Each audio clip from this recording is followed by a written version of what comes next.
Yo les gars, c'est ton pote Drake. Aujourd'hui on se retrouve pour une nouvelle vidéo. Donc aujourd'hui les gars, on se retrouve pour une vidéo review et analyse surtout du scan 217 de Tokyo Revenger. Donc les gars, dans ce scan, on va pas commencer tout de suite, on va tout de suite commencer avec en gros, je vais vite fait vous expliquer ce qui s'était passé dans le scan 216.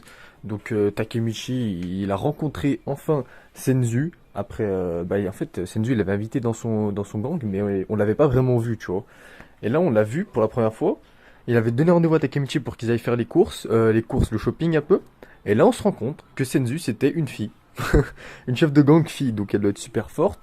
Et ça fait plaisir un peu des personnages féminins un peu puissants. Donc voilà, ils sont partis faire du shopping. Elle a dit qu'elle voulait s'habiller un peu plus féminin, même si elle n'était pas trop à l'aise dedans, mais c'était son adjoint qui lui disait de faire ça, tac tac.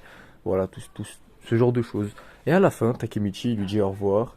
Il lui dit à la prochaine et tout. Et là, il a des visions bizarres. Il a des visions de choses qui se passent pas, mais qui se sont pas passées. Mais lui, il les voit dans sa tête alors que tout va bien. Il lui dit au revoir avec le sourire et tout. Mais là, il se voit des visions bizarres.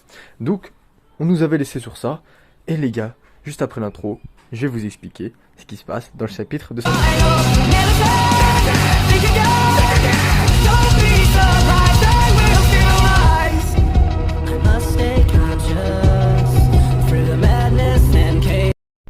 Donc pour débuter les gars, on a une sorte de vision de Takemichi où il voit Senju, la nouvelle chef de son gang, le gang le Brahman.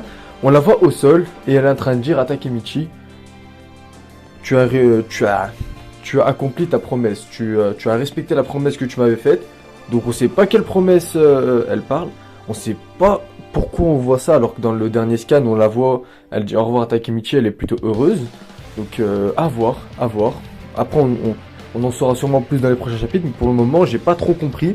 Donc après on voit Takemichi qui est avec Draken.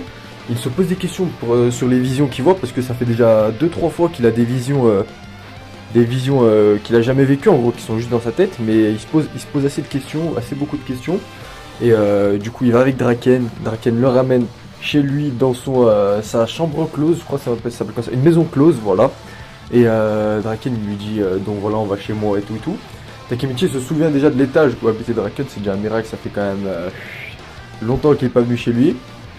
Et il lui présente encore au patron, tout ça. Après, on voit déjà que les dames qui travaillaient dedans, c'est plus les mêmes qu'avant. Elles ont été changées, et voilà.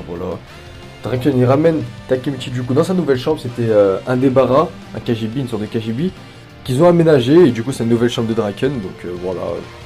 D'après lui, elle est plus grande, donc pourquoi pas. Et là, Takemichi il se penche un peu vers le mur, il voit des photos, où il voit des photos avec l'Ottoman à l'époque, etc. Il y a Takemichi, il y a Emma.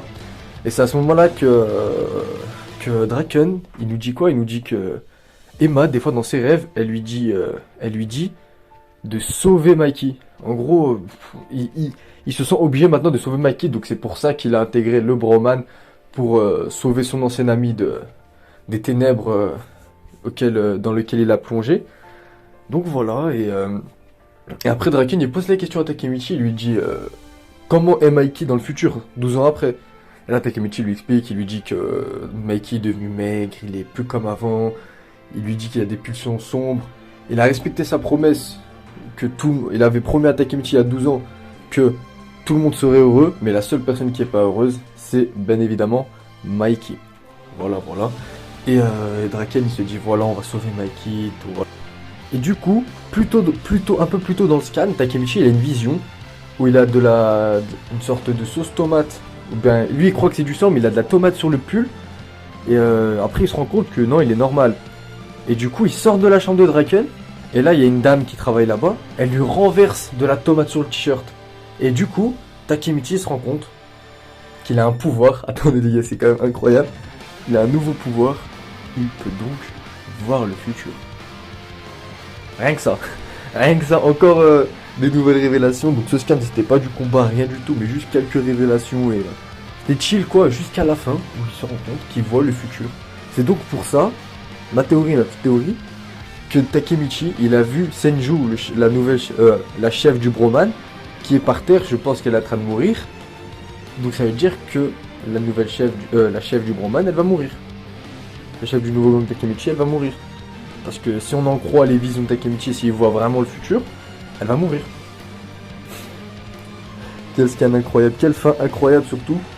Et du coup, voilà, c'est à peu près tout ce qui va se passer. Donc, le prochain scan, je pense qu'on en saura plus. Je pense que Takemichi, il va plus aller voir sa chef, parce que si elle va mourir, c'est qu'il y a une bonne raison. Du coup, Takemichi, je pense qu'il va vouloir éviter ça, et sûrement vouloir la sauver. Comme toutes les personnes dans ce manga, Takemichi va sauver tout le monde, il a cru c'était un héros, je sais pas quoi. Bref. Donc les gars, cette réaction touche à sa fin. En tout cas, j'ai apprécié ce scan car on en sait un peu plus sur les nouveaux pouvoirs de Takemichi. Donc les gars, si vous avez kiffé, n'hésitez pas à liker, commenter et partager, ça me ferait super plaisir.